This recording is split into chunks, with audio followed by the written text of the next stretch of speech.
Excuse me? I might take that close and actually we start recording Okay, thank you. to go get something. Okay, I'm doing a freaking interview here. A podcast. All right, can you get the... Look, it's a Labrador German Shepherd mix. And she said I can go get it's 150. I think I just found what we're going to open the video with.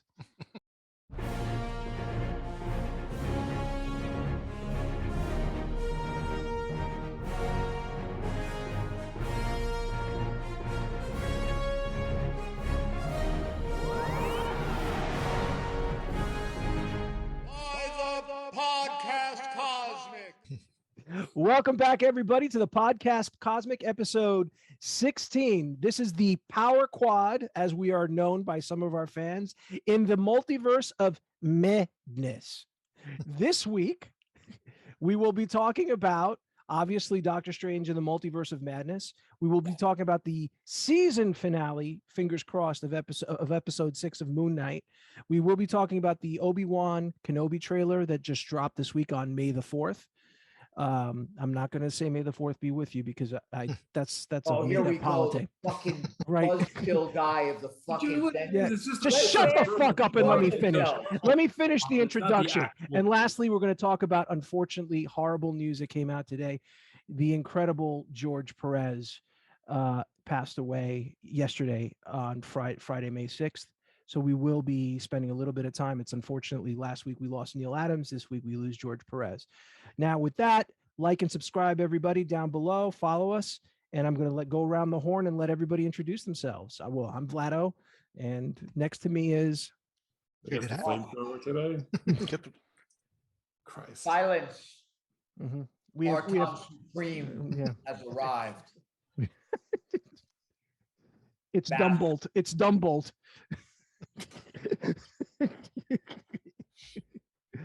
You dare? He could kill us. He could kill us with supreme presence. Yeah, you killed us all with your voice. Great.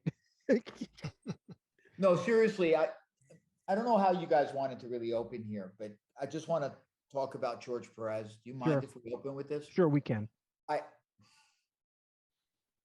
saw the news on my news feed. I wasn't expecting it. I'd come in, I think, from going Mother's Day, like just picking up some odds and ends for my wife. And I looked at my Facebook feed. I hadn't looked at it all day. And the news just popped up, right? We knew the situation that he was in. It's been something, I guess some of us as fans and in and around comics have been expecting, but it really broke me down. I didn't expect it to hit me like it did, right? Neil Adams passed. We've had other icons pass, but I think it's because what Perez, and to our generation and our age, late 70s, early 80s, he was like, I don't know if the right word is ubiquitous in all the books that we loved. I mean, forget that, him and Marv Wolfman launched, I guess, the 80s style of comics for DC, reinvigorated life into the Teen Titans and into DC Comics that may have not been there for some time. And this is in the era before the age of the Frank Miller Batman and before Crisis. And you had all the, I guess, because there was a reinvigoration in the late 80s or the mid 80s that came out of Swamp Thing, right? And that reinvigorated kind of the British invasion in DC Comics. But to me, he was everything about comics that I loved. We had John Byrne, we had Marshall Rogers, we had Walt Simonson, but really what he did, like I just remember vividly stories like the Serpent Crown storyline, Marvel 2-in-1, Wonder Man and the Beast, just these things in individual comics, Archon in Uncanny X-Men Annual 3, I think it was. It's just everywhere. He was everywhere doing every team book that I loved.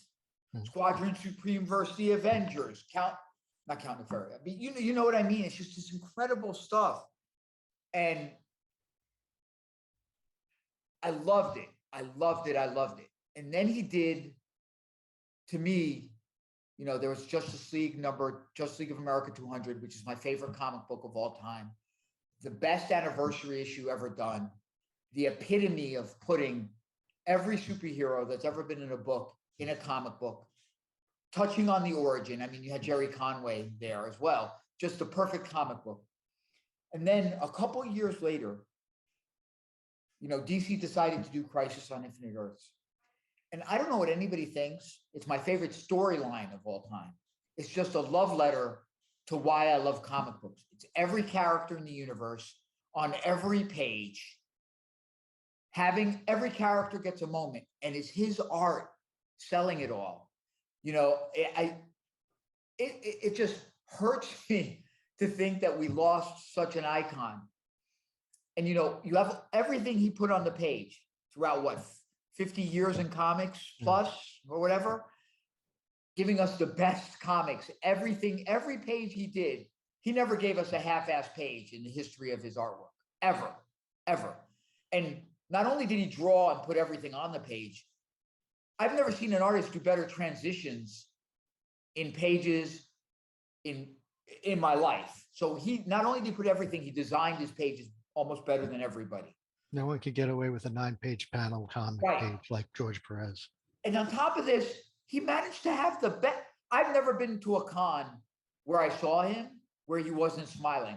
I've never seen a con where we have hundreds of pictures of people meeting with him and having an experience and a smile. I've never seen more people dressed up as the characters surrounding a creator to create a moment from comics like I've seen with him. We all love Jack Kirby, and you know what Jack Kirby means to me and everything. But I don't even know what to do. It hurts. It's like we lost Neil Adams last week, and when he was big in comics, that's when we were like kind of in our infancy. George Perez was in comics when we were realizing how to read comics, how to understand, and like you said, Fantastic Four issues, the Avengers, Teen Titans. It was just like he never, like you kind of like look at artists nowadays who cannot keep a monthly schedule with lackluster art. He was pouring every bit of imagination he could in every panel, and he never missed a month. He never missed a deadline, and he was the first comic book artist that I met. Like we were talking before, there was a comic shop in Flushing, Mike's Comic Hut. And this was when I was getting into comics and being excited to go to a shop that didn't staple the pages together like fucking fish binds. Remember that? And, you get the bag and there's a George Pérez thing, and I'm staring at the bag, and he goes, Mike goes, he's a friend of mine. He usually drops by once in a while. Next time we went, George Pérez was there. And the worst thing about it is, you meet him and you kind of like, it's the worst thing for every other creator, because you're not going to live up to the fact of how nice he was, how happy he was to discuss his art. You could you're like, oh my God, all comic book artists like this guy. And, there's not another person like him. And, it's tough because this was the guy who drew a lot of the books I did during when I started loving comics. Mm-hmm. If you look at the years that he was like, they're formative years for all of us, right? It's the early days when you think about when it was his heyday. And those are, that's an impressionable time for us. And that sort of leaves an indelible mark on everybody in terms of the influence that he had on us, especially you guys as artists. So it's huge, it's not. And then you saw it coming. Remember the old saying, never meet your heroes. That old saying, never meet your heroes. Never meet your hero, then you meet him. He was one that you'd want to meet. He's one that you want to meet. I was fortunate enough when I was working with Malibu, and he came on to do Ultra Force and a couple other projects in there. I got to have dinner with him, with the group. But yeah, he like you were saying, George, I don't want to meet you, but he was just such a wonderful guy, and just such a. I mean, I just spent the whole dinner I don't think I ate. I was just listening to everything that he was saying. He was just just you could tell the love that he had for the craft and for what he did and for the people in the industry. He was just he was really one of the nicest guys you meet. Yeah, I remember those Malibu covers too. Yeah. No, I mean, and this is when he was like, more like out of the DC stuff, but his stuff was always just gorgeous. I remember the Wonder Woman that he did later on. It was just, and it's funny. I think it was Jason that was like, yeah, no one did Rubble like him. No one did, just everything was just there and just amazing. Today it's everyone's like less is more, but he was like more is more. Right.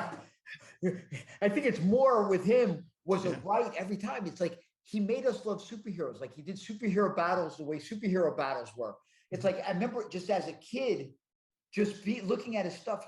I was a big Byrne fan at that time too. So obviously, but you never saw anybody pack a page with more stuff than his. Like if I look at my favorite comics, like if you look at all of Crisis, but if you look at issue 7 and issue 8, issue 8's probably, I said Justice League of America 200 is my favorite comic. Crisis on Infinite Earths number 8 is probably my 4th favorite comic. And in number 7, he does probably one of the biggest superhero fights as they invade the Anti-Monitor's home to fight the Anti-Monitor, the death of Supergirl. He's got every powerhouse in it. Superman of Earth 2, Captain Marvel, Mon-El, Wildfire, Supergirl, everybody. And it's just, he draws it emotive, like in a superhero dramatic way. The same way we're going to talk a little bit later about Multiverse of Madness. We have those fun superhero moments amid the craziness.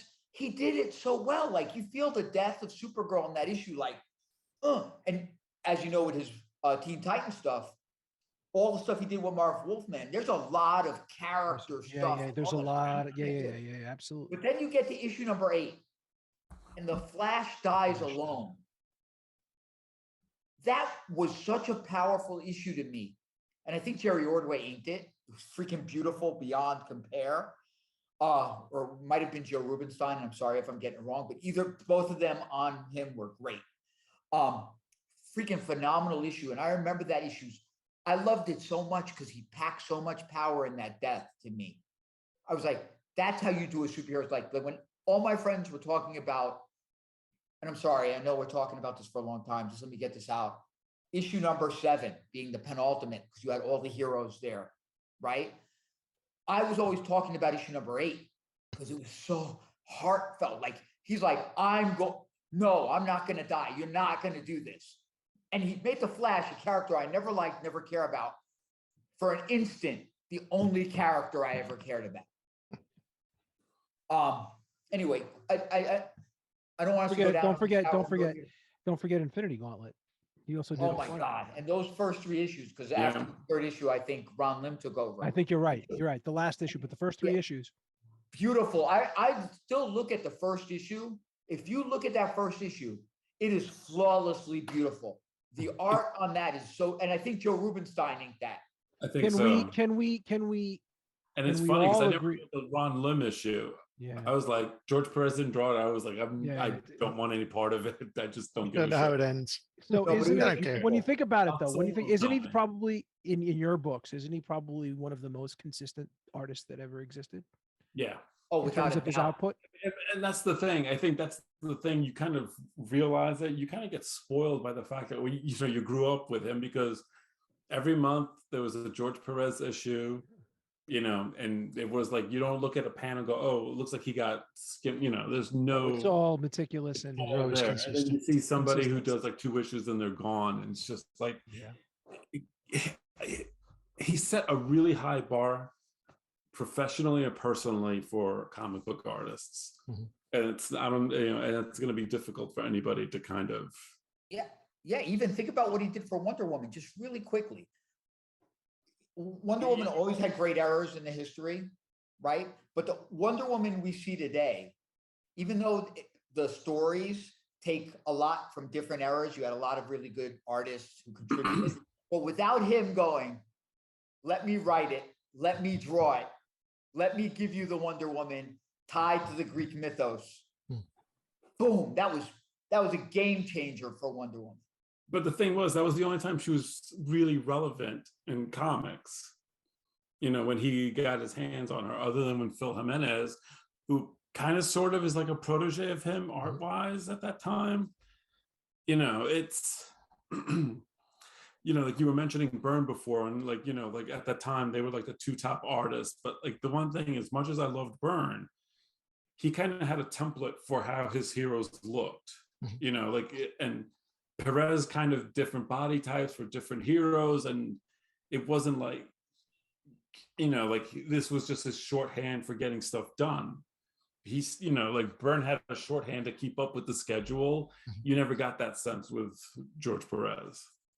Yeah, I can't say It's just, you know, I can't say enough good things. I will say this. I think for me, after Kirby, you know, it's Perez gave me the reason I love 4-color superhero comics. It's the reason I love capes. It's the reason why my preference is big teams. He is 100% the reason why Justice League and Avengers are my two favorite.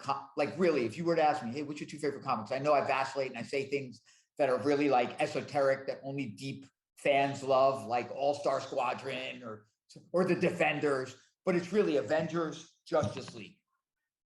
Avengers, Justice League. And it's his issues, like issue 200 Justice League, issue 200 Avengers.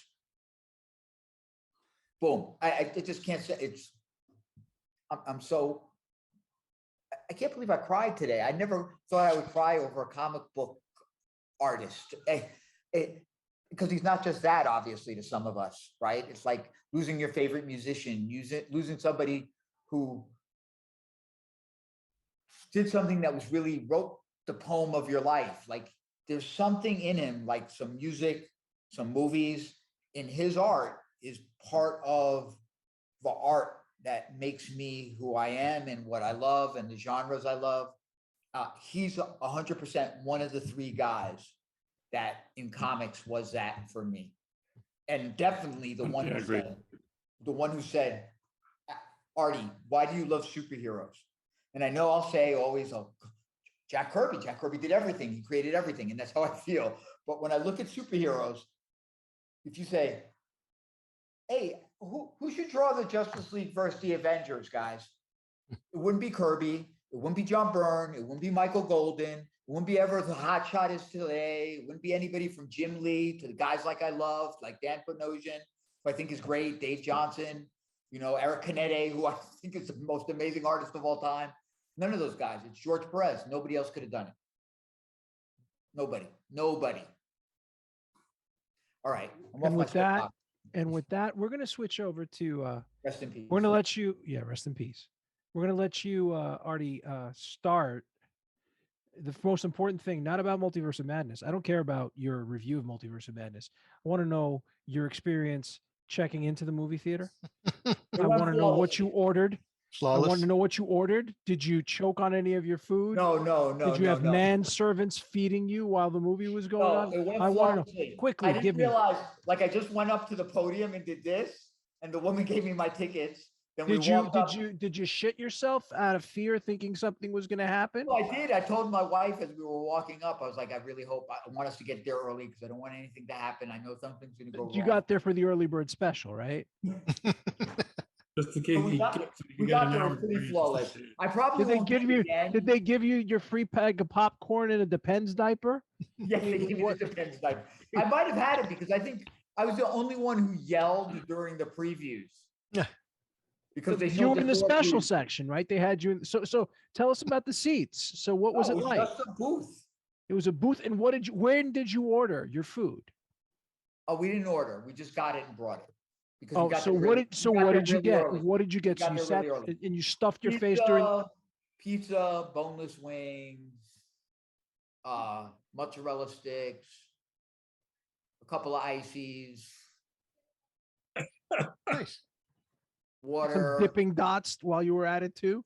No, but we had a great, like I said, it was do we want to get in the movie? Yeah, I was surprised by how easy it was. I'll give you my review of the movie first. So Go ahead. you've been talking about Perez, so You hate it?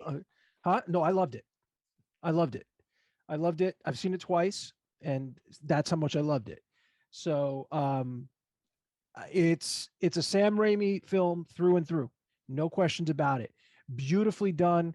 As a fan of Sam Raimi, you're going to love it. As an MCU fan, you're going to love it too.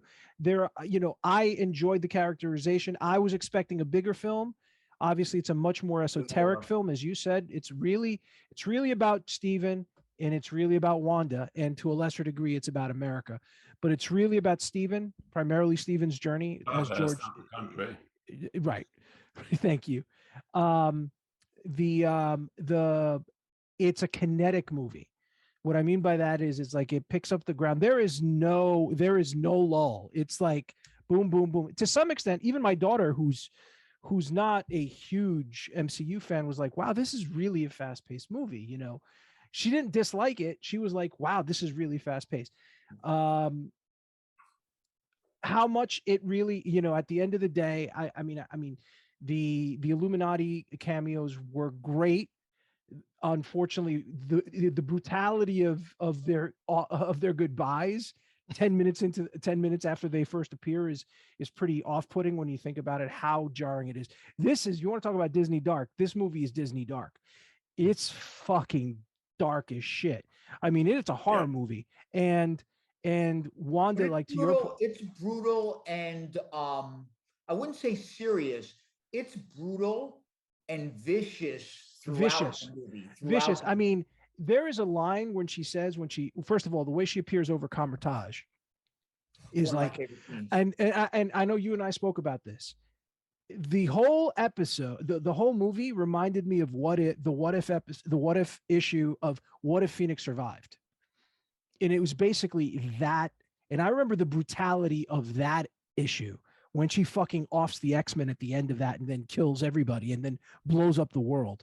That's the feeling you got from her when she says, when she's up over Camertage and she goes, just don't realize this is me still taking it easy. Now I forgot, I'm paraphrasing. She's basically saying, like, I'm not overdoing it yet.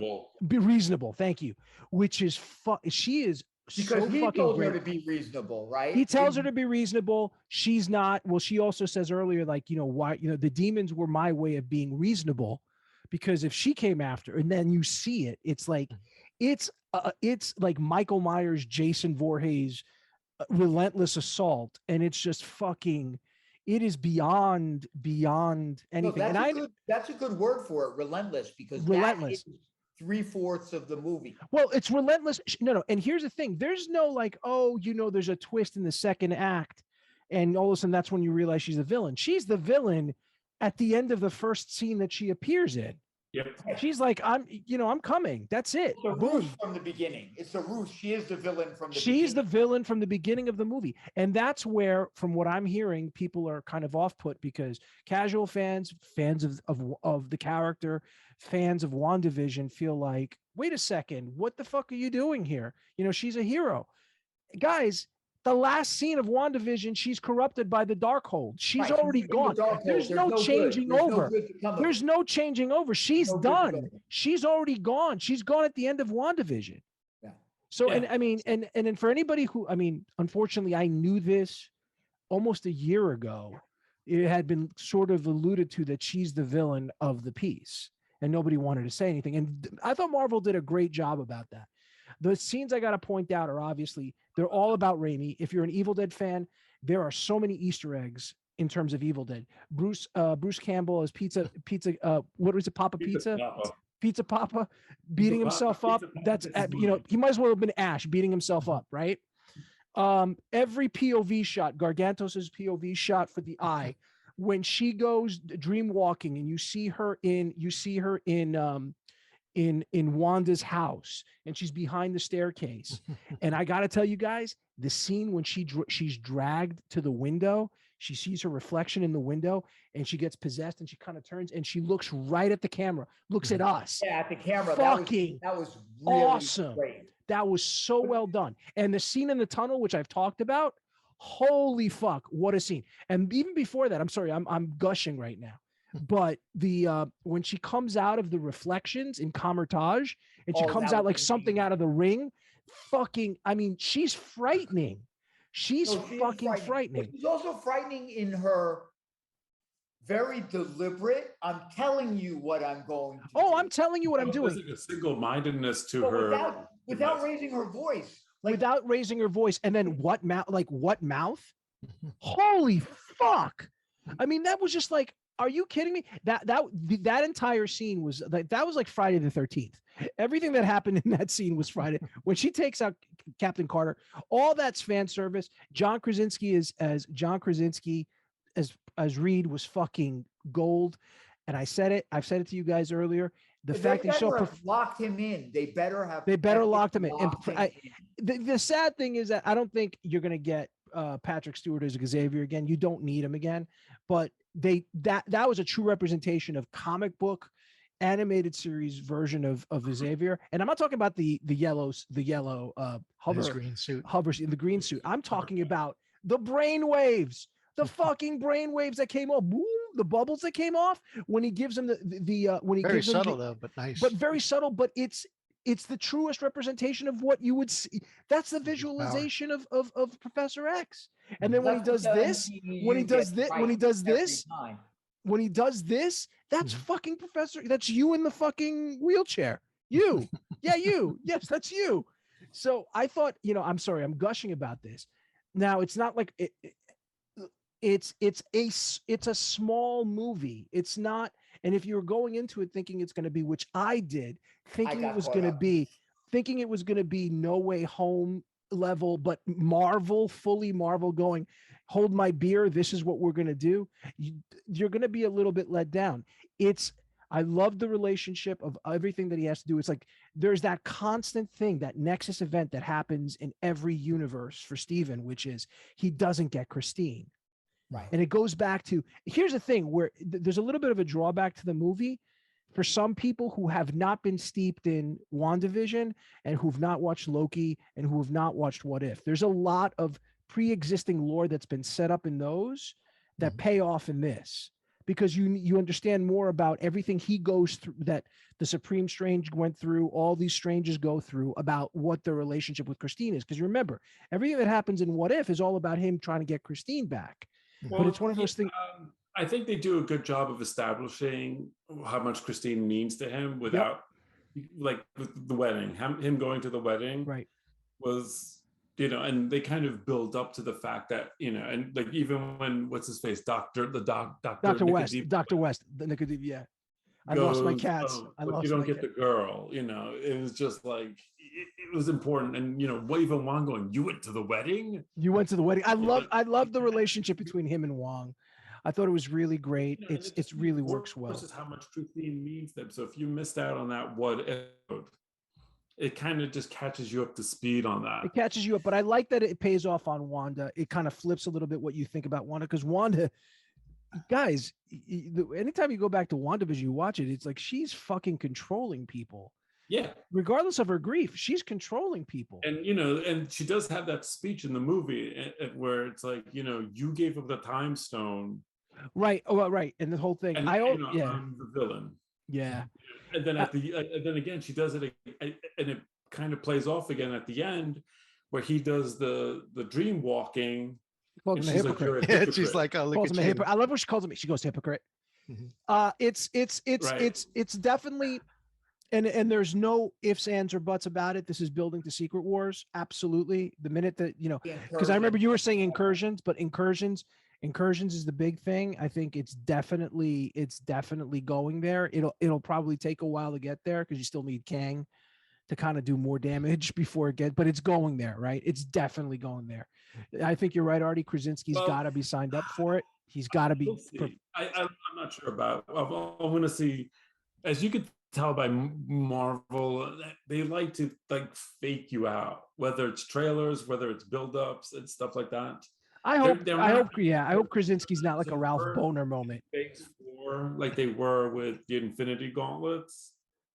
The Infinity Gauntlets were kind of like the stones were like the MacGuffin for like the first couple of phases. They're not as overt with what they're doing right now. And it's a little, that's so personally I'm for me, and curious. it is frustrating because you're like, okay, where are you going with this? What's the ground level game and It's- what's the it's cosmic vague game? we trust, right?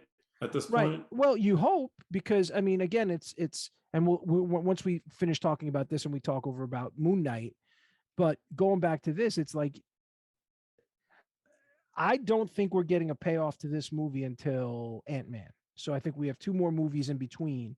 I don't think we're getting a payoff in. I don't think we're getting a Or it payoff could in be like a Thor. Winter Soldier type of movie where it's more about the personal growth of the character. 'Cause That's what I think it is. That's what I think it was. I feel like But he was it trying to did break build the into cycle Civil of War, all the though, right? strangers, apparently, because every universe he's gone to, there was never a good kind of Hopefully this change.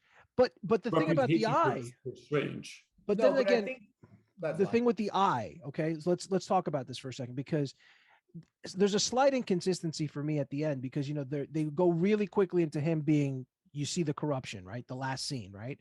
And then when you cut to the mid-credit scene with Clea, Yeah, it was kind of he's all of a sudden he's walking again, he's fine, and he's like, he seems like to be in full control. Because he of this. hasn't dealt with the corruption yet. The corruption Well, isn't. the thing is that that's the start of the corruption. It hasn't fully blown But into. he yelled It was a out of pain. Right. because So it started to physically manifest. Manifest itself. Okay. All right. That's But one way to then, look at it. like, I guess he feels like it's he's under control with it. My assumption is that end, when he first gets that eye, it was the actual physical manifestation of that eye. Hmm. And I then felt when there should have Clea- been one more scene. Spoiler alert, One Clea- more scene between. Yeah, Clea. when Well, Clea shows up, I think it's time has passed, different jacket, different. Is the incursion that they're talking about his incursion into the other 2 universes? we don't know yet. That's something we don't know. We just. I those think of us- it's something else. It's some Yeah, us other. that read the comics. Like if we go by the comics, the incursions have a completely. They are what they say they are when the Illuminati talks about it. But the incursions that lead up to Secret Wars and those whole storyline that started in the Avengers world, eventually in the Avengers storylines when they did the Illuminati, and is a big story with the Illuminati being very, very bad, which is choosing which universes live or die. Hmm. And if they're going to do that, I don't know. But going back to what we were saying about the eye. So one thing about Strange that may not have changed yet is that he's a little arrogant still. And that's the commonality that you see in all the universes that they showed. That's what they were trying to say, is that he has to learn to control that. That's why he's still not the Sorcerer Supreme. But didn't you get the feeling that he had a little level of humility by the No, end he of it? did. When He did. he He's bowed to evolved. Wong. He bowed to the, as you called him, Right. the servant. He did. But remember, he's also the type of guy that says, I'm powerful enough to take care of this. I'll sacrifice. I can hold the Darkhold. I'll figure it out. Yeah. He's still to a degree that And that's, guy. and I think that arrogance shows at the end when she's like, "Are you ready?" And he goes, "Oh yeah," and he there's. I still thought he's turned a little growth. bit of a. I thought he's turned No, a he little did. bit of a He- leaf by fixing the watch, by bowing to Wong, by even 100%. saying that even saving the world, but even say, what does he say? He goes, but even saving the world, you'd think that you'd be happy. But he goes, and then Wong says something to the extent of just being content, of being grateful, and he goes, "At least we're not alone. We're No, doing I it think together." 100%. Like we were talking, I want to talk a little bit about the whole movie, but remember when we were talking, there's a lot of growth for him. Like you I think said, there's a lot of growth for him in the movie. Yes. and what There's a lot of happens growth, at the but end, he what still I has think- that arrogance. Yeah. What I think is he still has to go through an evolution because he put his love life behind him. You see, Clea comes at the end. So those of us that know Clea is another love interest for him. He's So not only future wife, right? he's going to continue to evolve, but he's going to find someone else to love now. Well, remember what Christine says to him, because it's never resolved. It's face your fear, Stephen. That's Yeah. one of the last things she says to him. So there is still that, which is basically, he say to her that he goes, there's a hidden nugget in there that nobody wants, that none of us are talking about, which is he exposes to his other self that he let his sister die. He couldn't save his sister. Yeah. And I think that if you're going to do like the little armchair psychoanalysis, is like he feels guilt about that, and he feels like he can't be loved or open up to anybody because he lost the one person he loved the most and he couldn't save. Hence why he becomes a doctor, why all these things, everything he wants to do himself, because he's trying to make up for what he couldn't get. So I think that's his psychological trauma that takes him throughout his entire life, right? I think that's where he's at, where he's got to overcome that. And that's what Christine's kind of telling him, like, face your fear, allow yourself to be loved, care for somebody, do all these things. And then hopefully that's what ends up happening with Clea, right? That's one way of looking at it. Yeah. So does anybody want to go next or have another topic about the movie they want to talk about before I jump in? And I have a lot to say, I think. On what, the multiverse? Yeah, about the movie itself. Like, yeah. No, there was just a lot of fun bits to it. I mean, overall, it was really fun. It did feel a little rushed. There was no breathing room. There was a couple of breathing room points where he talks with his dark self and such. But yeah, I mean, was it the best MCU movie? No, but it was really good. It was fun. It was a lot. It was entertaining. It hit a lot of good points. I mean, for me, it was the most overtly comic book movie from the MCU. It was bright. It was colorful. The Raimi-isms were all over the place. I recommend seeing it in 3D too. I need to see it in 3D. I didn't see it in 3D. Really, it was a lot of nice depth and that had been cool. One of those movies that you want to pause, when him and America are going through the multiverse. Yeah, I wanted to see what some of those, because there's so much things. Because you see the Living Tribunal, yeah, you see like the comic book, you see the comic book part of it, you see the dinosaurs, which they kind of reference, which is the whole thing about, like, did we go through a painting universe? She says, right? He asks her. Really, you can't really eat there. Yeah. To your point, Keith, I'm sorry, the inventiveness that I loved about the little things that they added in each of the multiverses, like the universe they end up in, what is it, the 893 universe or whatever, the one 838, thank you, right. Every little thing, like the red light means go as opposed to the green light, the traffic, the street signs, all the little stuff, like you could get lost in just focusing on the minutia of what's in that world, and I really like that. I love the fact, like, there's things that you don't pick up on. Christine basically says that she works at the Baxter Foundation. So even before you see Reed Richards, if you heard Baxter, you're like, wait a second, Baxter?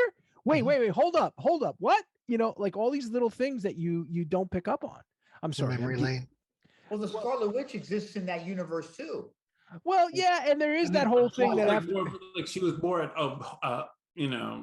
at home mom. Yeah, I'm curious to know how long she stays at home with the kids after everything she did in that universe, because I doubt the other superheroes are going to show up. You see her after. You do. Well, see her. that when you find out like that 90% of the Illuminati and Mordo can't get out of a moat. He gets stuck in that little thing. What happened to his little booties? I think he's the only kind of. I was kind of like with Mordo, but let me tell you something about this movie that. Something that off the bat, I think after you watch it, that you realize that this is unlike any of the other Marvel movies. It completely feels different visually. Like, I really feel like when you look at the other Marvel movies, especially the big set pieces like Infinity War, Civil War, they're really these letterbox kind of action superhero movies. And this is all of that. But this is really they let Sam Raimi be Sam Raimi. His stamp is all over the place. Right. Yeah. But what I mean is it's very different in that he doesn't do a lot of these super wide shots with people on this side and people on this side. He keeps things in the middle of the frame, a lot of mid shots, a lot of close shots, super forced perspective shots. It's just visually very different in the best ways that Raimi can fucking do it. It is great. And I think you're right. It starts off running, like literally running, right? And then it's run. Wanda's going to tell you how vicious she's going to be. Run. Where are we? We're in another Earth. Let's see what's going on this planet.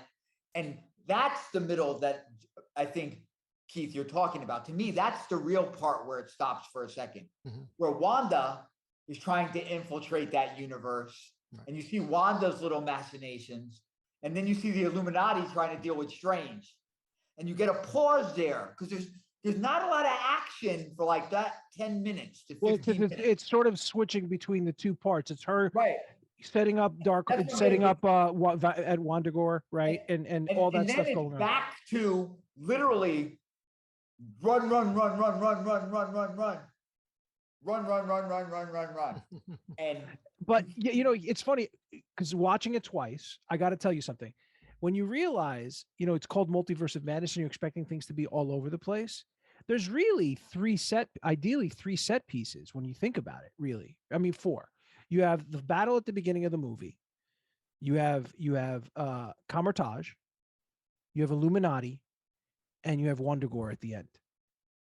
Well, Really I when mean, you can't defend the scene with Defender Strange and America. Well, and I mean, but those are like that's an establishing thing. I'm talking about huge set pieces in terms of where these things but take that's place. all you normally have. Because and Wanda for half of the movie is at Wandagore Palace. I'm talking about her Wanda Prime. Everything else is like she's astral projecting, she's dream walking, she's doing all of these things. So I thought everything about the movie was fun. Everything you said, Vlad. The raiminess is there, and it works so well for this particular movie. And he manages to still pull out and again, you may not see this in a movie like Evil Dead, you know, Army of Darkness. He really pulls out emotional nuggets throughout the movie with the I mean, you can compare it more to you could compare some of that to Spider-Man. Yeah, because remember definitely. he did I mean, that stuff you can look at. The superhero action gets very scary very quick because of the level and viciousness of Wanda. Like when she attacks their city, Carmitage, right? Is that what it's called? Run. Yeah, Yes. it is brutal. And she literally takes people out. Like they show you her Murdering flambeing people. You saw like the guy who's on the floor, he's screaming, Yeah. takes him out. Yep. Flambeing people, right? And then there's a great scene in there where it turns from that to her escape. Like they try to trap her, and she goes, "Oh, I'm gonna get out of here." And then it becomes, like you said, a Michael Myers is coming to Well, get it's you. unstoppable. She's unstoppable. Yeah, she's she's like, unstoppable. They got to get the hell out of there. well, And even then the it way she comes- comes out of that cloud at the beginning, which is like, oh my So then God. you get this, her defeated the most powerful people on the planet, the Sorcerer Supreme and Strange. Like with putting Thor aside for a second, that's really all you got to defend the planet. I mean, seriously, nobody else could come close to stopping her. And then you have stop her. Who Huh? could stop her? Really? Yeah. Think about it. Who could Nobody. stop her? So then you got they fall into through the universes, which I thought was really great. And again, it's not as big a movie as we all thought. It's really about the two of them, but not the two of their stories intertwined.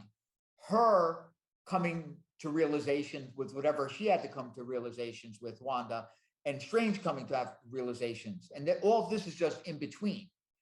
And then you have the Illuminati Earth, where you get, as a fan of the comics, all of your mind spinning and to see things.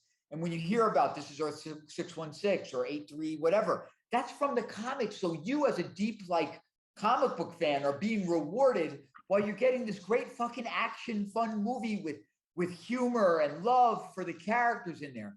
And then bang, you get the Illuminati. Like, I expected more, like you did, Vlad, because you and I had read every leak possible, and we thought we were going to see, you know, Harrison Ford as a character, you know, them resurrect Hulk Hogan and he'd be a character. Tom Cruise would come in as somebody, huh? Puck was going to be in it, dead. Artie. I know you're upset. I know you were upset that Puck was going to be in it and they cut him out. I thought Puck was going to at least do some somersaults and do a shot on her or something. So then you get this great scene where the introductions of the characters, like when Krasinski, they showed him as Reed. Yeah. Like that was the loudest part. That's what I mean, my crowd was But pretty he's so hostile. like he just leans in. It's not like a big scene where he has to stretch in and do this type of stuff. No. He just has a couple words with him, right? And then you have the part with Xavier, and then you have what I think is, again, the Carmitage scene was great.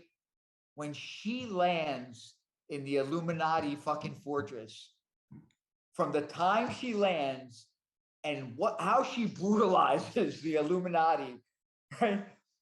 And then the scary, suspense-filled chase that they do through the underground, I can imagine a better scene. I mean, I have to watch I mean, here's the thing. It works for you as a type of a comic book fan, and it worked for me because as a Raimi fan, as a comic book fan, as a horror movie fan, it really worked. For somebody who's like thinking this is Disney Marvel, this is, I've got to tell you, this is the darkest shit. It's even darker than Moon Knight, which we're going to touch on. It is, dude, this is like I think George, you said this when we were talking. This is Disney dark, and again, they gave Raimi a lot of free reign, and you can see it because you know how he does even violence and shots in his kind of like cinematography. But it was a gut punch. It was a gut punch. Yeah, like even Black Bolt. Remember when Black Bolt? That's the one where people were like, that's the one that people were like, holy shit. Yeah. Holy shit. Reed getting it. To Reed. Like, even though I thought, like, again, you get these nuggets in between. I'm a father. I know pain. Trying to talk to her. And again, she talks back to him. It's not like he says something and then she just kills him. She goes, like, well, she kind of turns around. Alive? Oh, yeah, but at least they have one. They'll at least have somebody to raise them. But you know something? The one thing that nobody, I'm surprised that we haven't touched on yet, is the secret of 838 Strange. You know, and the fact that the Illuminati killed him. Well, I think that I understand why, because I think, and it weighs heavily on them because it's for the same reason that of what this Strange is. Well, because they feel like he's the biggest, he's the biggest threat to the universe more than anything. I even like the fact that you see goes back to what we were talking about, the arrogance part. The arrogance, right? But he understands. But when you see that, you see that he's ready to die. Yeah, he's ready to die, and he even asks them. He goes, "Does Christine know?" They go, "Yeah, they know. She knows." Yeah, because he went so far, things got out of hand. And it's funny, like even the line which I didn't realize is the line that Defender Strange says at the beginning of the movie, like to America when they're on that bridge right before he says, like, you know, one person's reaction to in the multiverse, whatever. That's the same line that Strange says to Spidey. Yeah. In No Way Home. It's all that's it's connected, right? So they connected. They connected, and I think to your point about George, to your point about the Illuminati. I mean, I'm sorry, when I walked out of that, as heartbroken as I was seeing them die, you also get this feeling like, well, you know, they're kind of also a little bit of ass, other than what Xavier says, because Xavier says has the saving grace at the end of it, right? But the thing was, when you see that line in the trailer, you know, we'll see what kind of Doctor Strange you are. The way they cut it, you have no idea. And then when they should have never shown you Xavier. That would have been a much bigger because reveal. The way they introduce Xavier, because think about it, without knowing Reed, and when Reed shows up, Reed is the one that gets the biggest applause or the biggest gasps, like, oh my God, it's Reed Richards. But when Xavier shows up, because he's the last one to show up, and the way he comes in, it's a bigger introduction. Should have never shown it in the trailer. Yeah. Never shown it in the trailer. I think they couldn't show. I think it was the easier one to show compared to Krasinski. Well, the rumor is that there's stuff that got cut. Other cameos got cut. We'll see. But you know, when he delivers that line, you know, we'll see what kind of Strange you are. The part where he delivers it is right when he knows he's going to go face Wanda, and it's just like.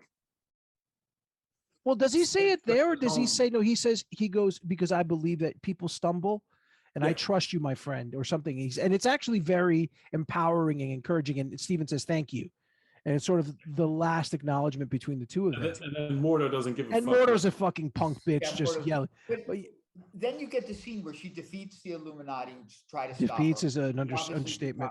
Yeah, that's an understatement. It's completely vicious. But then you have that kind of chase scene, which is again very Raimi, right? The way she's walking after them. Like she's all fucked up, right? Even when she opens it, see the red eyes. Yeah, it's sort of They escape.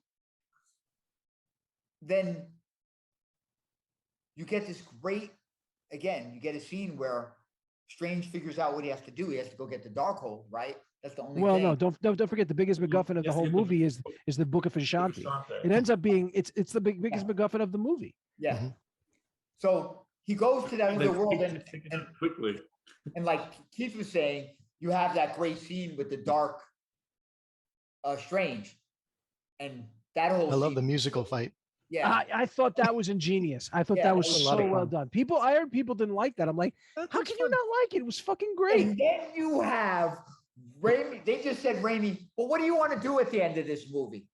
Turn it into I Evil think Dead. Strange should go reanimate and astral project into the dead body of Defender Strange. And that And was just go right crazy out of with it. that was so right out of Evil Dead when she goes, Right. but you need a live body. Who says you need a live body? And then you just see him come out of it. I was like, oh my God. And I watched that and I'm thinking, how much do I love this? Because he's strange. You know, Hey the- Artie, half hey the Artie, thing hey is Artie, strange. not to ruin your buzzkill, but I'd be more surprised if you didn't love it. I know you would. And then when he has all the spirits, the ghouls and stuff, Well, cape. the way he ends up controlling them, and they become like this cape. and then he just like fucking takes off. That shit was. I'm looking at this going, who designed this shit? It's beautiful, but you know what? That could be out of the fucking Michael Golden issues of Doctor Strange. Right. Just how The one thing- beautifully drawn and stuff. So he The one goes thing there. I thought was funny about that scene though was Cumberbatch, the way he was doing the walking, like Yeah. like he was like rigor Evil mortis. Dead. and- I also don't understand. Here's what how long was that body decomposing for? Yeah, I know, It was a really. day. Like what Yeah, ate but him? you The don't know how rats? time passed while they did it. But it was yeah, just but don't forget, whatever the demon was sucking some shit out of him, so that didn't help any. And then you have that great battle. You know, and that great moment where he sees Wong, right? That cool. I don't even want to ask. I don't even want to know. You know? well, Wong's like all excited. He's like strange. He gets And then, excited when he sees him. Again, you have 10 to 15 minutes, maybe 10 minutes, right? I'm It's giving 10 you- minutes. It's 10 about of 10 this minutes. scene of Zombie Strange fighting Wanda and doing whatever. It's great. Like it's like I don't even believe it. I'm like, he's doing all the stuff, and then he's having interactions, like dramatic interactions with America. America, go kick this witch's ass. Yeah. Right, but with the half a face. Yeah. Like, this is it's rainy. It's evil. It's evil. It's That could've rainy. been at That Arm- unfortunately, and I hate to say it, that unfortunately is one of the reasons the movie is not as popular with a lot of casual fans. Why? People were expecting something else, and I loved it. I loved it, and I'm saying How's this, it but doing?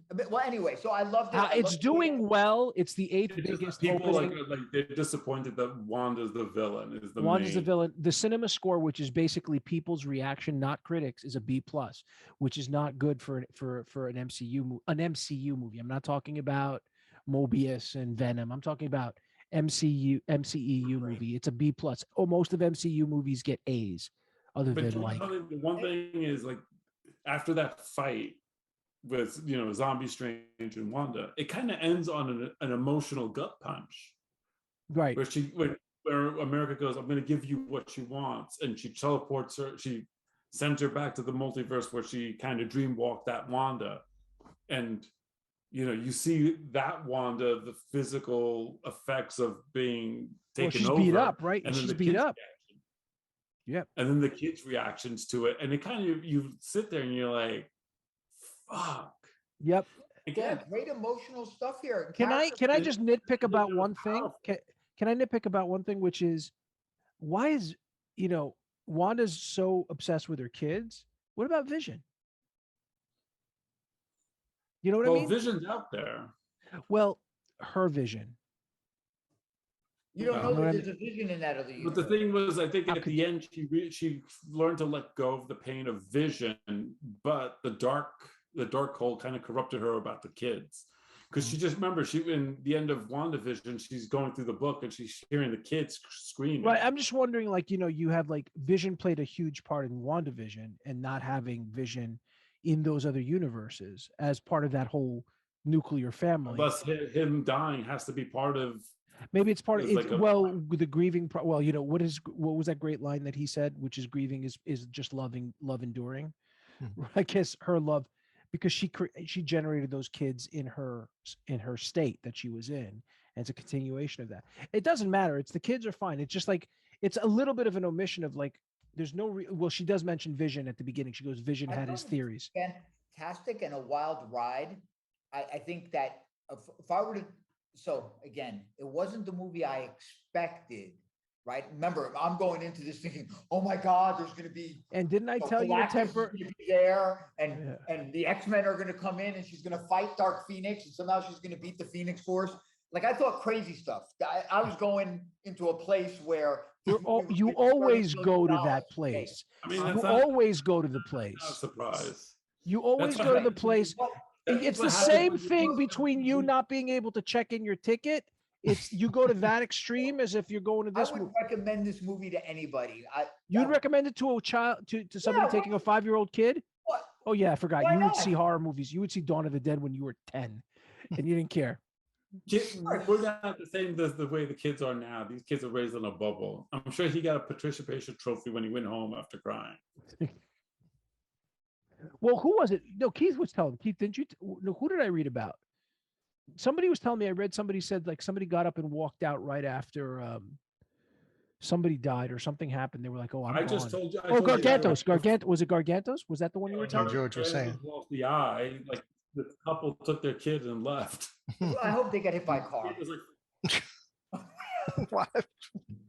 The hell is wrong Really? with you? What kind of? I want to. I can't. Wait, now stop, you- stop, you- stop, stop, Okay, stop, you don't want stop. me to Can you go off post now. that? Can you post that on Facebook? Because that I'd pay for. I don't I'd wanna buy hear that for about $1. people. I went to see an event. I went to see a superhero movie, and Gargantos threw something, and a car fell on somebody, and I couldn't. Poor Johnny. Johnny is 6, and I can't have Johnny see that. We have to leave. Ladies and gentlemen, watch as he looks off to Henry, the side. Henry, He's going Henry, into his you have to leave. fugue and state. you know Look at him, Henry's he's in there his in fugue his state. Marvel T-shirt and his Marvel socks. He doesn't want to go. But this woman who drinks soy milk. Is there a reason why? Is there a reason why you're zooming in so much? Are you I don't know so? what's going on here. I can't. If that is true, if there's stories like this out there. Yes, there are. I mean, just there's told you it's on. reviews have said it. They go like, you got to be little kids. You have to, dude. There's some fucking frightening scenes in that movie. Whoa, whoa, whoa! What? Name me one scene in this movie a 6-year-old kid can't handle.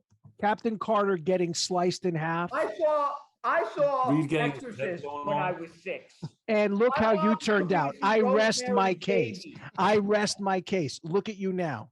No, Can't even go to a movie theater without You panicking. can't go to you have the shits it's a trying to get to superhero the movie. Just get over it. They move to the next part. The superhero wins in the end. Dude. Tell me the last The time religious what- people are saying that him Strange doing satanic rituals is very unbecoming of a hero. I hope they summon a demon and it eats all their houses get on fire. I can't imagine. if- Thank you, FB fam. Thank you, If FB that's fam. gonna We just got to happen in my push through theater- this. Got to push If that through would this. have happened in my theater, I would have punched the husband. I would have got up and socked him. I said, sit your ass down and finish watching the movie. Someone's in The a kid mood. can take it. Johnny can take it. What would you Why say? does your Excuse wife me, have a sir. leash on And your then son? you'd blame me because I didn't stop you from getting up, getting thrown out of the Does a movie. woman have a leash on the child too? I Yeah, wasn't paying I attention. blame you. I blame you because you say it's okay. You think that's okay. Well, I'm not saying it's okay. I'm just saying the movie is a little dark for kids. For what kid? What, these kids are playing games where they're shooting people's brains out. There's war in the world. People can't afford to killing each other over gas, and they're worried about Gigantos. Some people can't deal with Fandango. Okay, they don't know how to. They don't know how to buy tickets. Right, They listen. don't know how to buy you can tickets. Take your kid to see it. It's a fun. It's fun. What are you making kid- from this? What are you No. making from this? Are they Your giving you kid- like an $800 pair of Doctor Strange No, sneakers? your What kid are you- experiencing this movie will make him a better kid. Yeah, Maybe about he'll the discover moto on the Raimi. Maybe she'll discover Evil Dead. Go rent the movie, download it on iTunes or wherever the fuck. Can I ask you, who are you yelling at? Whoever's watching this who wouldn't take their child to see this. I would go full Clockwork Orange on their asses and make them watch it. So you'd start. All right, Ladies and gentlemen, Get your kid. that's his Your kid- imitation of Gargantos. No, Okay. these kids, no, I'm just gonna say it and then I'm done. Gargantos. I'll let it go. I'll No, let it you go won't. after No, you this. won't. You won't. Yeah, I will. Why? Why? Because there's every 5-year-old, 8-year-old, 10-year-old should see Raimi movies. Every single one of them, starting with Evil Dead. So you want a 5-year-old to see a tree branch rape a woman? Whatever it is. At least he thought about it for a Yeah, second. it gave him some pause at least. Whatever it is. That's what I saw. Go watch it. Turn out like Artie. Mm. That's what it's all about. Might as well traumatize him right away. George, Keith, please, let's get your thoughts. Who before am we- I? Of the QR flamethrower. code? The flame. Well, he better Are not you have able to scan it with your hand shaking? Did you go? Just Were you curious. like this? Scan it. Did you get the sense of like? Did you get the sense of relief when they said, "And here are your tickets, sir"? Listen, all Are I you can crying? say, all I can say is, before I let this go, is No. I want to know. No, we I wait, wanna cannot know- have a world. We cannot have a world where parents who want to enjoy a fucking superhero movie can't go see Doctor Strange Multiverse of Madness and watch it through because Johnny, Jenny, Dickie, Karen, Biffy is going to drool at the mouth when they see what? A Captain Carter gets split in two Off screen. off screen. Okay. You can argue No, that. you just see her react. You just see the shield go like this. Then Yeah, see you her do, but face. that's pretty. Was Yeah, she go cut in on. half or Oh. decapitated? I don't remember. Oh, look. I mean, I had nightmares watching The Wizard of Oz. This is nothing compared to that. I remember living under my sheets because I thought the monkeys were going to fly in my window. They take you back home. This is They nothing. Take you back home with them. Whatever. All I'm saying is, Vlad, look, I'm talking to you. We can't live in a world. Listen, any of you. Hey Artie. Let me put it to you this way: the only thing you need in this world, Shut up, don't say Avert- anything. avert. Don't quote me. the only thing you need is the unconditional love of friends. True friends is powerful stuff. Yeah, I don't want to be friends with somebody who doesn't see Evil Dead, who didn't see it as a child. Yeah, again, I want a 5-year-old to see a tree trunk rape a Speaking of woman. friends, brings us on to Moon Knight. My mom took me like at 6 years old to see Deep Red Hatchet Murders. And again, Exhibit A, right here. We have We're that better exhibit people. right here. Did we go see Astro together? No, I didn't see Astro with you. We saw Overfiend together, but we were 20 years old, 25 years old. No, we saw Friday the 13th. We saw all that shit. You know, Right, we turned out all right. I'm a revenue cycle leader. yeah, I guess you are. Okay. I guess that's one of the ways. Let's scan the QR code, sir. It has Multiverse of Are we Madness done? overshadowed Anyway. Moon Knight. No, because You we're still waiting see for this we're waiting movie? for George and Keith to kind of give their last takes on it. George, I Listen, mean, is there anything you want to add to this? It was I thought it was a great movie for everything we discussed. Scary, exciting, great character moments again. Mhm. And I'm looking forward to seeing it again in 3D though, because I'm curious now that Keith's making me think about seeing it. So it really feels like it's even more comic. Like if they just had like the effects were really well done. I mean, again, it's a Marvel movie, so the effects I thought were really well done. A lot of fun. It was like straight out of a comic book, but that's why I like the original Doctor Strange, the first movie too. I felt it had a nice visual aspect to it. Yeah. It felt very comic book, and this one kind of continued that. Raimi did a fantastic job. I mean, visuals, color, everything about it. Costuming was great too. I mean, everyone looked really good. But the Scarlet Witch, I mean, as her Scarlet Witch, she looked great. I thought it was a nice like blending of like the cinema and the comic versions. Black Again, Bolt, accurate. Black Bolt was that was funny to see that, and then tuning especially fork for on all the his hate that show got, to bring that actor back for it, I thought was very nice. And I like the effects that they used for him. When he actually spoke, when he whispered. I did like, to your point, what I really did like about it is when they show you the flashback to what really happened to Strange. Yeah. You do see the regret and sort of remorse in Black Bolt's reaction, looking at him like sort of like, I'm sorry I did that. Mhm. And I do get that sense of, I got that sense from Black Bolt. I got that sense from Reed.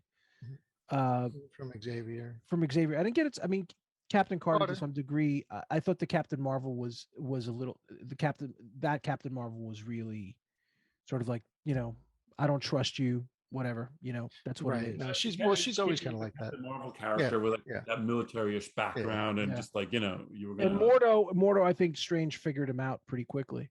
Oh, Mordo's Mordo. I do want to And- say this one thing about it. And he survived though. He did, but I got to say, when he first sees Mordo, I think I said it to you guys offline, but I want to say it to everybody here. It's like that whole scene when Strange sees Mordo outside of the Sanctum. It's basically Han and Lando on the Empire Strikes Back. It's like he wasn't sure what's about to happen. Reaction, He's like, my brother, and he hugs him, and then he betrays him. So I thought it was kind of cool. But yeah, I mean, it was yeah. Back to you. I'm sorry, I didn't mean to. yeah, no, all good stuff. I mean, enjoyable. Before we jump, where would you guys rank this? I mean, I mean, where would you rank it in the pantheon of the movies right now? I would probably put it in the top 10, I think. I only because of, again, the comic book aspects of it. It just like kind of was, it was not ashamed of being a comic book movie, again, and Sam Raimi is like one of my favorite directors in terms of the fact that he has his own visual style. He's quirky as shit, and he handles the superhero stuff as well as he does the emotional stuff, and again, there was like 3 like really big emotional scenes in the movie. The wedding of Christine, that memory scene when they're at 838 and they both see, like, and it's like a nice little quiet character moment, and he just handles it beautifully with the camera and everything. I got a question about the then- memory scene. We're in 838. Is that the memory of those characters in 838? Yes. Or is it their No, memory it's regardless? No, regardless- from his. from So his when world? Strange went, it was him from 616. But remember, she's And when not America from it. went, it was from her. It's right. from her. Because she doesn't. He was from the first Doctor Strange movie, no? Or something they mentioned. No, I that in think the that first- might be in What If. I think that was in What If. That scene is Mm. in What If. But I also think they mentioned The Watches, I think, yeah, I think the Watches in mentioned. the first Doctor Strange movie. Yeah, I think it's there because Yeah, doesn't it so get I doesn't think it it get kind of doesn't it get crushed in whatchamacallit? The car In the crash. car accident. crash, right? Yeah. And I think this was the first time I actually noticed the scars on his hands. I've No, noticed them they've done it before, but I before. think they've done it before. But I'm glad that they focused. I don't think Speaking I of ever hands, you realized notice. that until you- I love that they focused on Wanda's hands, that she's like corrupted like Agatha was Yeah. with the Darkhold. Mm-hmm. The black, yeah. Yeah, Yeah, it was it's She very would good. definitely let her children see that movie. I have to say, Cumberbatch stuck on looks that, more right? Like, You're stuck on that, right? Fucking stuck on that. Look at- Cumberbatch looks like Doctor Strange. He is. yeah, man, he's Yeah, he's He just really looked. And like we're going to talk about Oscar Isaac's performance, but he had to play like how many different Doctor Strange, like 4 different Doctor Stranges in this. yeah, but I don't think the You know, range and- is. I don't think the range is as much as I got. I mean, as much as I think- love Cumberbatch, I think Oscar Isaac.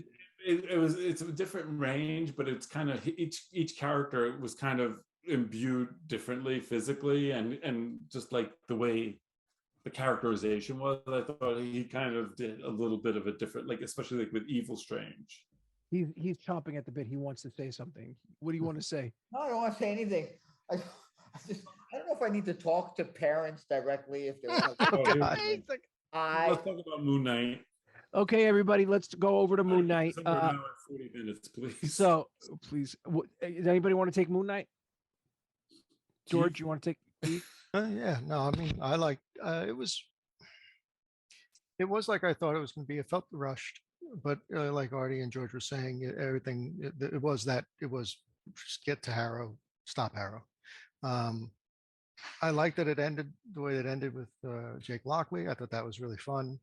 And it just, I guess it shows that they're going to do more with the character. I'm There's assuming. they haven't officially said what they're going to do yet, though. That's the But it problem. looks like they're not going to just drop it. But I hope they don't. I hope they don't. And it's funny because like you feel like Mark and Steven are kind of like paired now, but they're kind of like trapped in there, like in another like version of their head, where they Yeah, they I think was they're a free, little but they're not. confused about that. That last scene, the last scene when he wakes up again and he's in bed again. That I know I that confuses me. Like The two fish and type of things. A lot of like little nuggets here and there that you kind of like. There's a lot of stuff that they're trying to tell you that it's like, all right, you figure him and Layla are together, but Layla's not with him in at the end, and it was like Right. sort of like, where are they going with this? I don't know. I enjoyed Layla a lot. I liked her little the Scarlet Scarab. Yeah.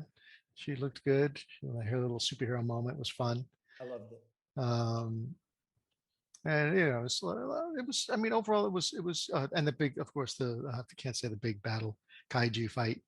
It was I a love kaiju it. pyramid. That's right. That's a good way Yeah. to put So it. yeah, a lot of fun. I mean, it was good. I enjoyed it. I felt like a little rush. I would have liked to have kind of had more. You don't want to have to be told everything. You know, like a lot of it is kind of like they give you ideas and you have to figure it out. But I feel like there's a lot of there's still a lot of stuff that you're kind of like, well, what's going to happen, or what does that mean for anything? So I mean, I yeah. don't know. My thing is like you introducing Jake at the end like that, and even in a post-credit scene, sort of, you're alluding to that through the entire season. Then you get to that, and then basically not telling anybody if there's going to be a second season. That's sort of, come on, guys. This is too tantalizing not to be able to. Well, I say feel like something he's just going to be inserted into the net. Like he's going to be like a bit character for other movies. It seems. But did they tell us any of the shows were going to have more seasons? Really? Well, I mean, Loki, at the end of it, Loki was told, once Loki ended in the post-credit scene, it says Loki Loki's will be getting a back. season yeah, 2. that was the only. What one if was I was announced? hoping. What if was announced as a second season as well? Nothing else has been announced. I mean, because WandaVision didn't need to, because the sequel was really Multiverse of Madness. Well, but the thing is, you don't know if he's gonna pop up in the Werewolf by Night or if they're doing Right. a midnight movie. I mean, That's how I feel like it's. I don't think they're happen. gonna. I don't think they would do a Moon Knight movie. I think Yeah, he and would I don't appear- know if I could bring my children to see it because He's stuck on. You're still stuck on the children just thing, move really? past it. yeah, because I don't. As a society, we're done. We're just done. Okay, you just realized that today. Let's move on. In terms of, I get, overall, did you guys enjoy the series though?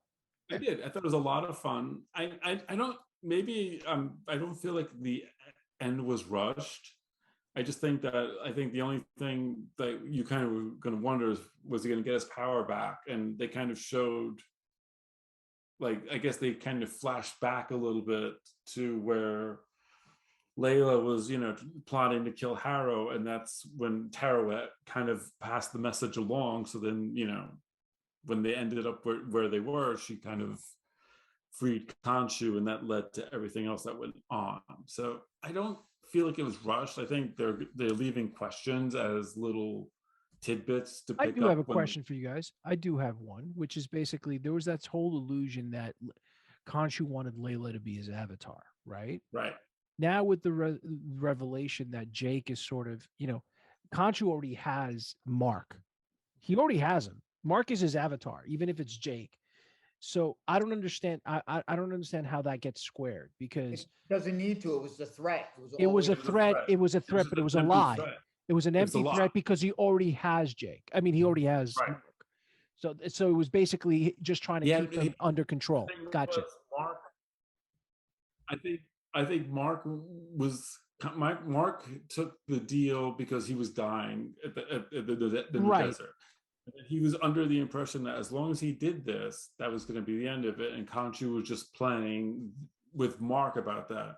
But Jake was always there. So he just did that to kind of either pacify Mark or use it as a threat to prevent him from actually trying to go through with it. Well, I'm also have the question of whether or not it's Jake who ended up. I don't know if they're going to go further and say like it wasn't you find out later that it was Jake who actually killed Layla's Dad. No, I think it was no, because Oh, it's gonna then be. how do you explain Mark having gunshot wounds and dying in the desert? That's right. You're right. You're right about that. So Yeah.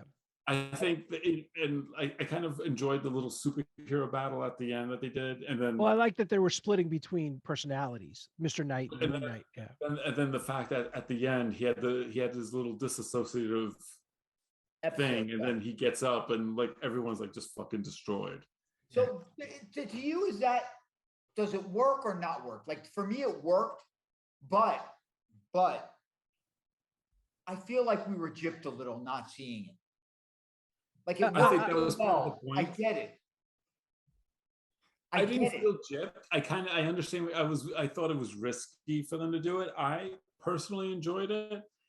Some people I talked to thought it was fun, especially with the fact that Harold gets what he deserves at the end. You know, I thought it was a pretty interesting conceit, and it makes you wonder how powerful Jake is as Moon Knight. Well, and that's the thing. I feel like, to your point, Artie, I do agree again, because you're introducing Jake at the end. You're not. Well, pretty Jake much was saying, in the entire series, but you're not. You don't get the official reveal until the end. no, you don't need it. Or you It's kind get of everything gypped in terms of you don't see what he does. So like if this never goes anywhere and you never get that payoff, that's where you feel a little bit gypped, you know. And it's also that's the only thing. I enjoyed it for what it was, you know. When did Jake Lockley's personality manifest itself? In the They comics, never I don't really know. said. In the comics, he's the driver, right? Yeah, but like he manifested himself when he tried to pick up the museum guide. He definitely manifested there. He manifested when he was in that no, but like town. when did he first appear as like a personality in Mark? It was never really I said. think they never second explained that. series. That's I think it was that's in it. the second series. If there's a second, in the second comic series. But in I terms of thought it was in the show, first one, because they showed in the comic series they made in the first comic series he was like one of his buddies, aliases. Aliases, right? And then in the actual comic series it became like he was a more violent persona. Is his Yeah, I don't costume remember. different? I'm not steeped in the His costume was different. It was. What was the different costume? What was it? I think it was more of a streamlined suit, if I remember. It was like kind of angular without all the accoutrements. It was just more like black too. It was like darker. So, So you know, I mean, that's what you want. You need the payoff to go back, because there's those dropout moments. I mean, you're operating under the assumption that you're not going to get a payoff to the Jake Lockley reveal, and I'm sure we will at some point. I just don't know. It did really good in the ratings, and Oscar Isaac seemed to enjoy himself based on the fact. I hope so. They all seem to enjoy themselves. It looks like. Did you see all the pictures he was posting? Yeah, that was great. Parties with Ethan Hawke and I can't even pronounce her name. I hope they do bring. Like, and that's what I think Marvel gives. Before I get into that, how I like the episode, I think that's what's different about Marvel, though, George, is I feel like when these people are doing these Marvel productions, they enjoy it, and then it's something bigger that they were in. Like these guys can. A lot of these guys who are in these Marvel movies can write their tickets. They're stars no matter what they do. And it just seems like when I see them doing interviews, them doing, again, posting stuff from the sets or stuff they're doing, they look like they're enjoying themselves and having camaraderie. And even with the producers and the directors, having this like family. I like the one post about Elizabeth Olsen saying how she missed Paul Bettany. Yes. I mean, even the guy who directed with Mohammed Diad, who directed a bunch of the episodes. He's a showrunner, isn't he? He wants to, huh? Isn't he showrunner? What? Isn't he the showrunner and director as well? He also directed like 3 or 4 of the episodes, and he was like, I can't wait to work for Marvel again. I mean, he was just. And that says a lot. And then you see like the cast picture from Justice League, and they're all just like fucking 75 feet from each other and just like awkward. I really enjoyed the episode. I just think that he's gonna be back. I like that they have fun with it too. Like I feel like as dark as some of it may have been, you haven't missed these great performances. You have things like, hey, I'm gonna love this. This is gonna be great, right? when what's the hippopotamus goddess Hmm. gets the agreement from Layla. Her way. Right? She's like, this is gonna be great. You're gonna love this. I'm gonna love this. You know, there's just so much fun that they're having. And again, I like, you know, when I met and Conchu are 700 feet tall with the super slow-mo. Yeah. Yeah, are people seeing that? Are people actually like regular people seeing that, or is it like No? no? Because remember in you know when Mark is being attacked, not Mark, Steven is being attacked by the jackal. Jackals. Yeah. They don't see it. All They right. don't see it. But I just enjoyed it. You know, like I said, although I found that little bit disappointing, I overall enjoyed it. I didn't feel like it was too fast or too slow. You know, sometimes you go 6 episodes, maybe give me 8, please. You know, but Where would you put it? Where would you put it in terms of all the shows? I don't know. This one is a weird one to me. I put it in a weird place because I loved it. I liked it a lot.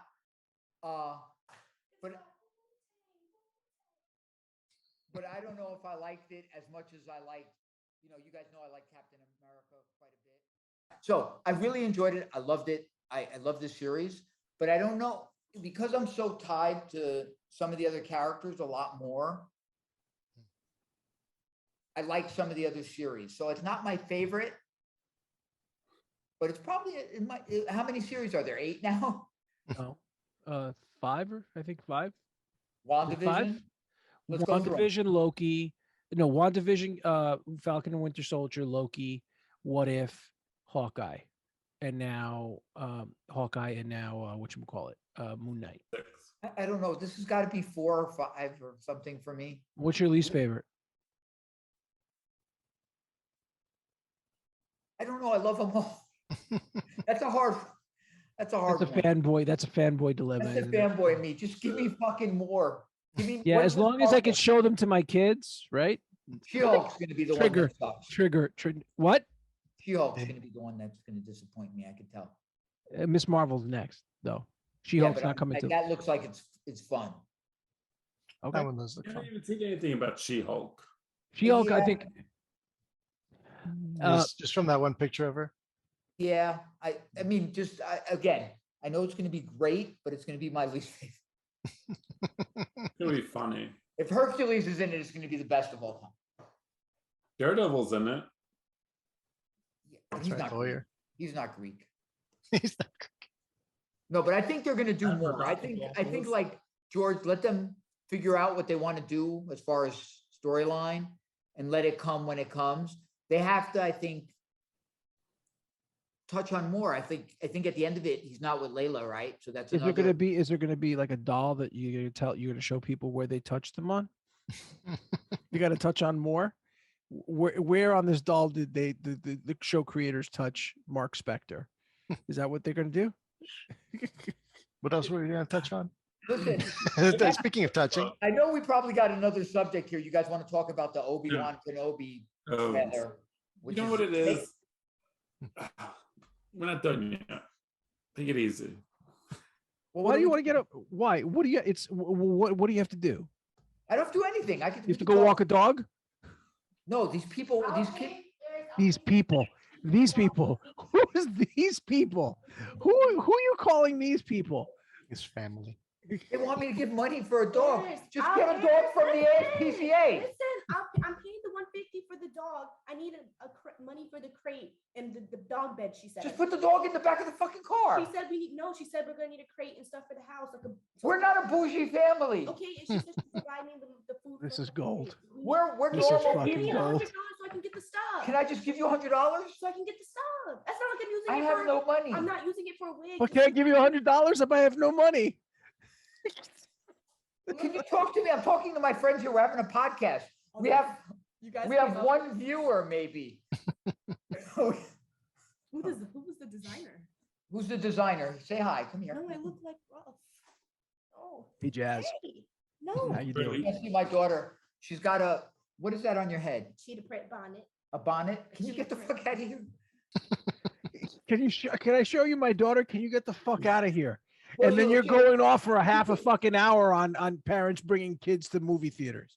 to see Or us not bringing kids. or to not movies. bringing kids to movie Me and theaters. her were watching horror movies when she was like how old were you? 3, 4? We didn't care. You grew up fine. You're normal. Exhibit A. Look at you. I'm normal. We've known each other for years now, all of us. Okay. We hung out, we do things. We're normal people. We go No. to places, we have interactions.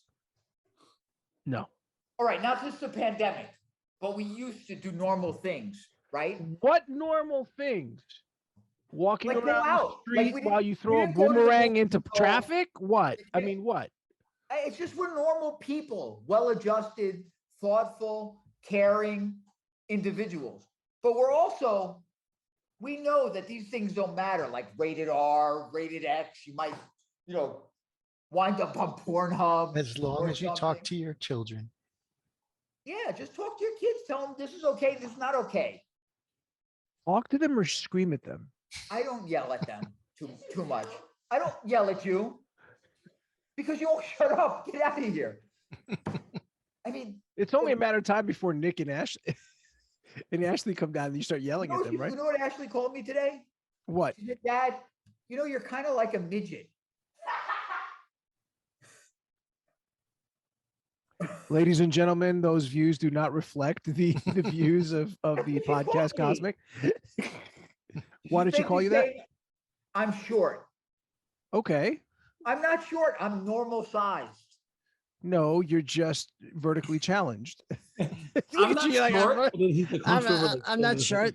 I'm not short. Your hump is moving all over the place. Anyway, can we get back to this podcast? All right, please? we're done. We're going back to Obi-Wan now. Okay. So Obi-Wan had a trailer that came out on May the 4th. Okay. So Wait, say something. I know you want to say something about that again. no, I'm not. I've already said what I have to say. Yeah, I'm not- everywhere somebody posts something about May the Because Fourth it's be with you. bullshit. You gotta chime in May there. 25th, May 25th is the Star Wars bullshit. you're gonna go around. This is the thing. You're gonna go around wearing a shirt May the 4th. You're gonna post a picture of May the 4th, and fucking idiot here, Mr. Mitzelplick from the Mirror Universe, can't even fucking fix his picture properly. He puts it up backwards, so nobody can even read May the 4th. Okay, and again, if that's narcissism, that's narcissism. That's fucking narcissism. Everyone's happy. Everyone's happy because it's a made-up holiday. I'm a Star Wars orthodox who appreciates it from old school Star Wars. May 25th, 1977 is when Star Wars came out. Somebody wants to sit around and go, May the 5th? That's just me. You don't like it? Phrase that through the correct filter. Okay, But you please. You're a buzzkill. But you come across You're a as like buzzkill. curmudgeon-y because it's just a verbal pun. That's all it is. And it's a bullshit verbal pun. I hate it. It isn't. It's just May the 4th. That's it. Right. And then But you don't see me sitting here freaking out because I can't fucking buy a ticket in Fandango. I just don't like yeah, it. you're just freaking out about May the 4th be with you. I and don't you're- like it. All I said was everybody, I will celebrate. Everybody on my Facebook feed feel bad. They called me and they're like, "Who is this guy who doesn't like Star Wars?" I'm crying. My son saw his post and is crying. Now I can't take. Look, him to hey, Dr. Jim Strange. Jones, you might have a Facebook cult that you've actually kind of cultivated and sold on your clown shoes and your garage grinds, and that's perfectly fine. I don't give a fuck.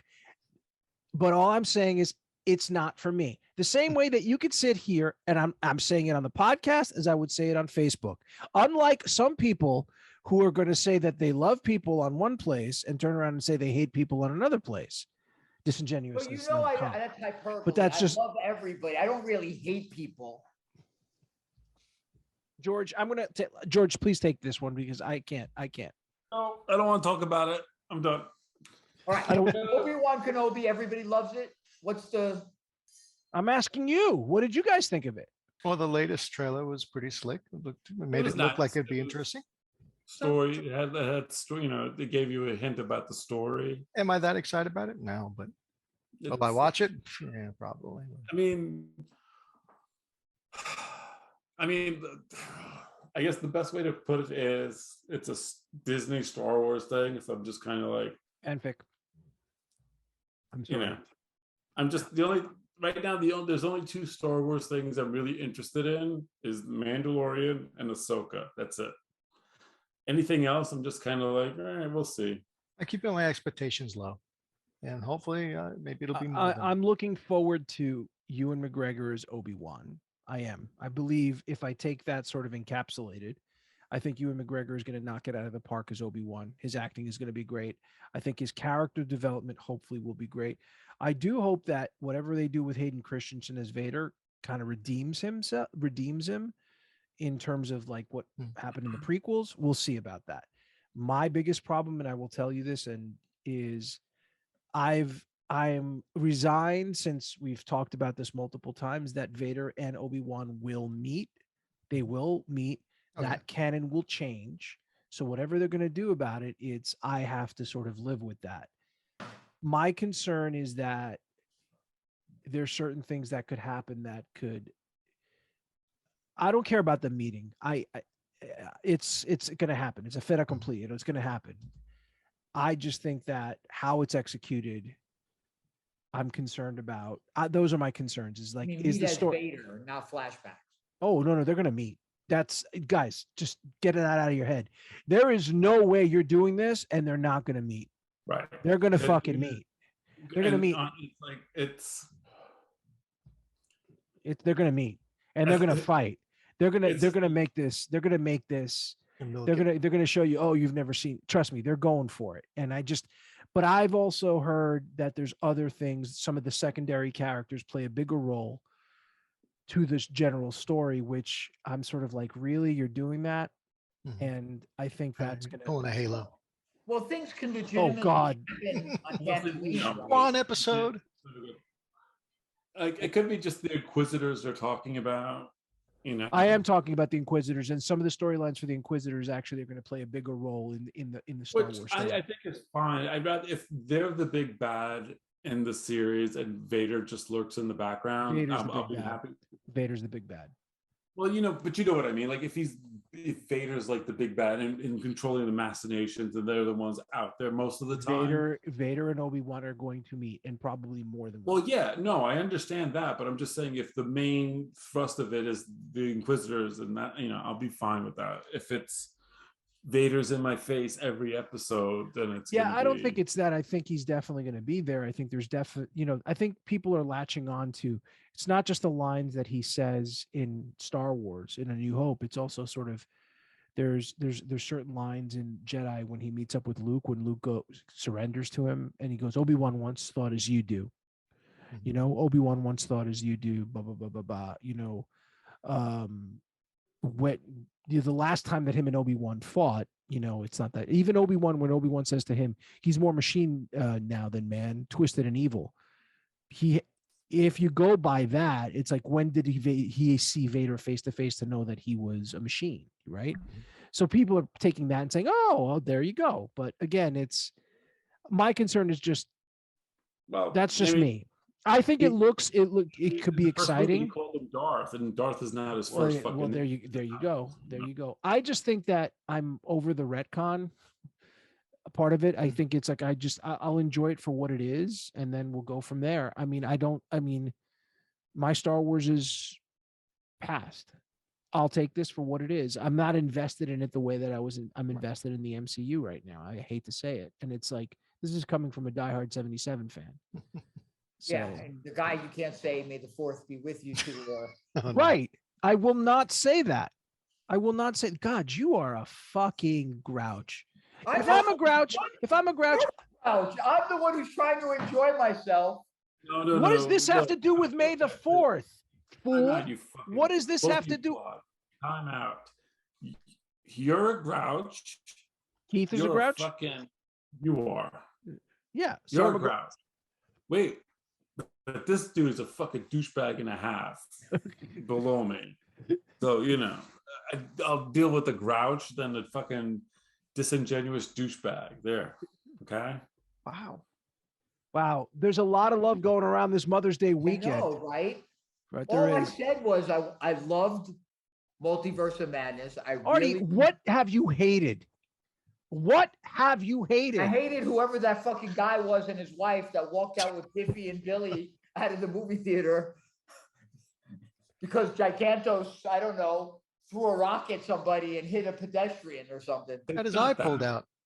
He got his eye pulled out. That's when they walked out. Can you maybe get your head off of a swivel? This shit's starting to give me fucking motion sickness. Bobblehead. Look at this. It's like, look at me. I'm trying to make a point here, and the point that I'm trying to make is that I'm smart. When he and does that with his head, though, it kind of like disappears the way Black Bolt's head did. You went like this, right?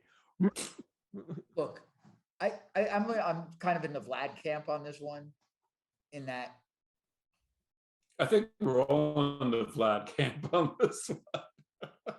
I want to enjoy it. I just don't know. We just got to let them stray as far as they want to, and hopefully we get some good lightsaber battles. Or there's an interesting article that I read recently saying that, you know, a lot of Star Wars right now, the future of Star Wars is hinging on this. I mean, I don't know if I believe it or not, but I think this is a big one because this is unlike Mandalorian and Ahsoka and that stuff. That is outside, you know. This is really kind of very close to source material, very close to sort of canon. So what they're going to do with this could very well, you know, there's pressure here. Well, I'm sorry. What did you say, Keith? They could Rogue One it. Oh, they'll Rogue One it. I'm telling you right now, they're Rogue One-ing it. I mean, are there going to be factors of it that I think are going to be amazing, that are going to look great? I think Obi-Wan, again, McGregor's going to be great, even if they throw in a Qui-Gon, like Qui-Gon showing up as a Force ghost, or they do stuff like that. That's great if they kind of tie the prequels to this, to the sequels, sort of to the original trilogy, maybe. But I have a feeling they're just gonna, you know, you're gonna try to modernize it as much as you possibly can and do whatever makes it relevant and ruin some stuff. I just like, it's like you said, right now it just feels like the only movies that really, you have your first three movies, the original trilogy, and that's this to me is like Sony Marvel shit. It's a good way of looking at it. If I enjoy it, great. If I don't, I'm just kind of like, all right, whatever. It's disappointing. But I mean, it's disappointing to me that I feel, because I want to. I'm sorry, I didn't mean to cut you off, George. Go ahead. No, it's just like you.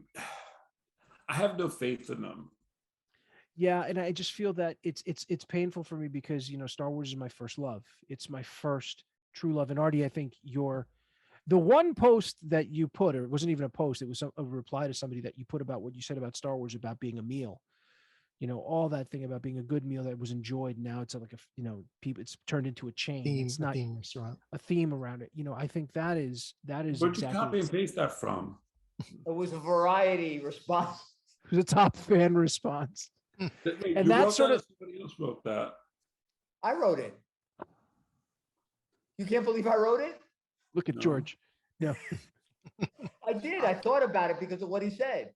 I agree with you, Artie. And I think and that's fine. You know, people can feel any way they want about it. I think we're at this point now where you guys are going to, you know, they're going to do what they want. You know, the prequels were, you know, right. I mean, after the prequels, people were pissed, and then the Clone Wars came out and all the animated stuff came out and sort of really shored up and filled in like the cracks to the prequels a little bit more, and validated them a little bit more, you know, between Clone Wars and the Rebels, and between Rebels.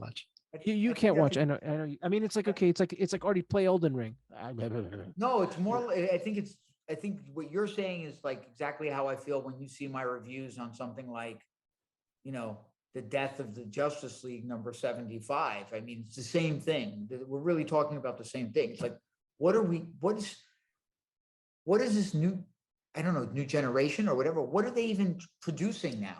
Well, I think there's age, right? I think there's age. I think there's also the fact that, you know, I mean, if you want to look at us as a conservative Star Wars fan that doesn't want to, and I hate using the word conservative in this light, but, you know, we're stuck in sort of a traditional idea of what Star Wars should be. You know, I've gone into sort of everything with an open mind. I even went into the sequels with an open mind, and unfortunately, they didn't pan out. You know, they thing did The is, Disney agenda is taking over. It's not even the Disney agenda. I just think that so, because I think that you enjoyed Mandalorian, and I did enjoy Mandalorian, but you know, it's my take on Mandalorian, going back to what we saw, is, to me, at the end of the day, it's all about story, right? The Right. characters are I great. think that's Like, the to point. Artie's point, hey, it'd be great to have a lightsaber battle, cool lightsaber battles. Oh, I don't care anymore. I care about character moments. I care about creation of something. And if it doesn't fit the story, that's my problem. That's where I felt that's my problem with Boba Fett, the book of Boba Fett. Like, Mhm. as important as it was to see Luke at the end of Mandalorian, seeing him again so quickly in book of Boba Fett, and basically that whole build up to what Grogu Diminished, needed to do, and then basically we've just at reset, and basically Luke's off doing whatever he's doing. It's like, so what was the point of what you showed there? So it's that idea of like, what do you do? Why are you showing these people? If you're showing them, there's got to be a gravitas behind it. There's got to be something important about it, right? Mhm. I used an well, naughty isn't word. it though? I They're used, making the choice to go back to but it's like, here he goes again with the fucking swivel. But I instead mean, instead of taking up a couple of episodes of Mandalorian season 3, let's just throw it in here and get it out of the way. well, I didn't like the way they handled it. Anyway, all I'm saying is that I hope that there's more love and care in Obi-Wan than there was in Book of Boba Fett. Mhm. I'm going into it with the expectation that it will piss me off, in terms of, even if it's a level of Vader going ass whooping everybody on the rebel ship at the end of Rogue One, and sort of the way I felt like it didn't narratively match up to the beginning of A New Is Hope. this being released the same way Moon Knight was? It's called a special event or something like that? This is a limited series. It's Six Like, episodes, too. it's 6 episodes. Look, there are things that I'm excited about. I mean, I do hope that they're going to sort of tie in, for video game fans. I do hope that they tie in Jedi Fallen Order, Cal Kestis, which I think I think they Jedi said that they are. I think that would be interesting. Rumors are that the Emperor will show up again, or at least his voice will. So I think that's pretty cool. I should be excited that Vader's going to show up, but I'm not. I'm not. And there could be some continuity things out there that I'm concerned about. But otherwise, I think visually it's going to be great. I think Ewan McGregor is going to act his heart out. I think he's going to be great. I mean, there's stuff that I really like in the trailer. Going back to the trailer, I'm sorry, really haven't even really talked. Like, seeing Owen and Obi-Wan have that discussion about, like, well, he's going to be trained. Well, like, sort of the way you trained his father. Sort of like, that's kind of cool. Like, getting some of that sort of Uncle Ben and Uncle Ben, and I mean, that's Uncle Ben. not Uncle Owen and Uncle Owen and Ben talking. I think that's really cool. Let's see. I 3 weeks. It's 3 weeks, Oh, it right? starts this month. That's right. So everybody, that's it, right? Nothing else for this week. I think we're good for now. Everybody say their goodbyes. We love you. We'll see you soon. Go see Doctor Strange. Go see Doctor Strange. Don't bring your kids. Or bring them. Take care, everybody. Have a good one.